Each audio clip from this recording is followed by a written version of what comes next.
Olá, meu nome é Jucineide Xavier, sou psicóloga, neuropsicóloga, mestre e doutoranda em distúrbios do desenvolvimento e docente da AMPSE. Hoje eu quero falar com vocês sobre o diagnóstico diferencial entre o autismo e a síndrome de Rett.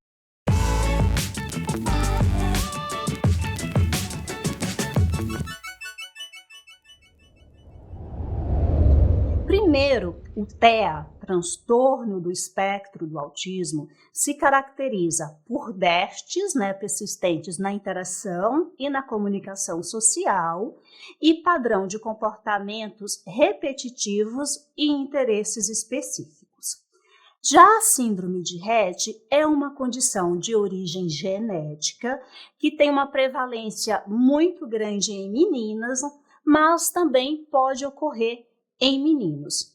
A síndrome de Rett ela pode ser classificada como entre síndrome de Rett atípica e síndrome de Rett clássica. A clássica foi aquele quadro descrito pelo autor Andreas Rett, quando ele começou a observar meninas que aparentemente tinham um quadro muito parecido com o TEA. A síndrome de Rett é uma condição com grande prevalência em meninas, como eu havia dito, embora possa ocorrer em meninos também.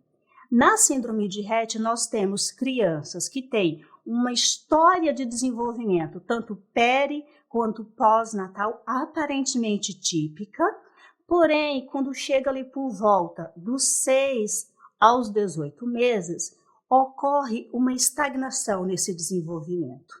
Depois disso, a criança começa a perder habilidades que elas já tinham adquirido.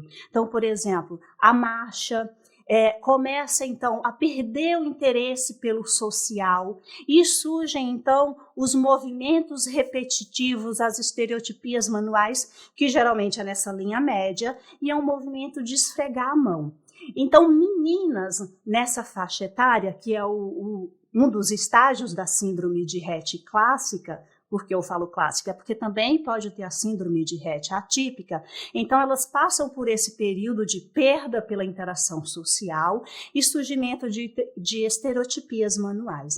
Nesse momento, é muito comum que elas sejam confundidas com meninas com TEA. E existe até mesmo uma explicação para isso. Até o DSM-4, a síndrome de Rett era considerada um tipo severo de autismo em meninas. Hoje a gente já sabe que não, são condições totalmente diferentes, né? No autismo nós falamos que é um quadro de etiologia multifatorial, ou seja, nós temos aí fatores ambientais e genéticos envolvidos. Já na síndrome de Rett, não. Na síndrome de Rett clássica, principalmente, a gente já sabe qual é o marcador biológico. É uma mutação em um gene que nós chamamos MECP2. Esse gene ele é fundamental, ele é responsável pelo que nós chamamos de regulação gênica. Então, para que nós tenhamos um desenvolvimento típico, em determinada fase do nosso desenvolvimento, esse gene tem que ativar ou inativar outros genes. Ele trabalha aí na modulação gênica. Quando eu tenho uma mutação no MECP2, ele perde a função. Então, ele para de exercer esse papel de modulação gênica e aí ocorre todas essas características que nós chamamos aí, então, de síndrome de Rett clássica. Por que clássica? Porque também temos a síndrome de Rett atípica. Qual é a diferença da síndrome de Rett clássica para atípica? Na clássica, a gente fala aí de um quadro progressivo, que vão aí em 4 estágios, como eu mencionei para vocês. Geralmente no segundo estágio é onde essas meninas recebem o diagnóstico de autismo e elas vão ali perdendo habilidades. Já na síndrome de Rett atípica, nós também observamos esses prejuízos, mas as meninas não passam por todos esses estágios de prejuízos, né, vamos dizer, de perda de habilidades, como nós conseguimos observar aí na síndrome de Rett clássica. Tá, então qual é a grande questão, né? Eu falei para vocês que a síndrome de Rett já foi considerada um tipo de autismo, sim, ela já foi considerada um tipo de autismo, mas com DSM-5, né, saiu, porque no TEA nós não sabemos, nós não temos ainda um marcador biológico específico. Na síndrome de Rett, nós temos um marcador biológico específico, tá?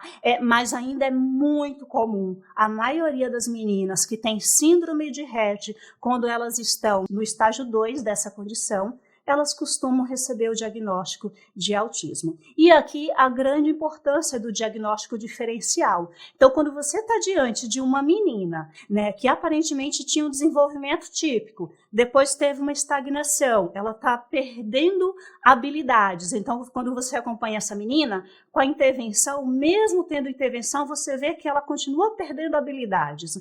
E com esses movimentos mais repetitivos, então prejuízo para andar, movimentos estereotipados, perda da sociabilidade, prejuízo na comunicação, é sempre muito importante que o profissional fique atento para verificar. Será que é realmente um autismo em meninas? Ou é uma menina com síndrome de Rett? E aí, nesse caso, o diagnóstico diferencial é fundamental. No caso da síndrome de Rett, se você pede um exame genético mais específico, né, um mapeamento, sequenciamento, por exemplo, do MECP2, você consegue detectar a mutação aí. Então, a grande diferença para o diagnóstico diferencial é que na síndrome de Rett, né, nós estamos falando de uma condição genética que um exame genético consegue detectar a mutação em 95% dos casos. Essa mutação está no MECP2, e no autismo não. Bom, eu espero que a aula tenha sido útil para vocês. Até breve.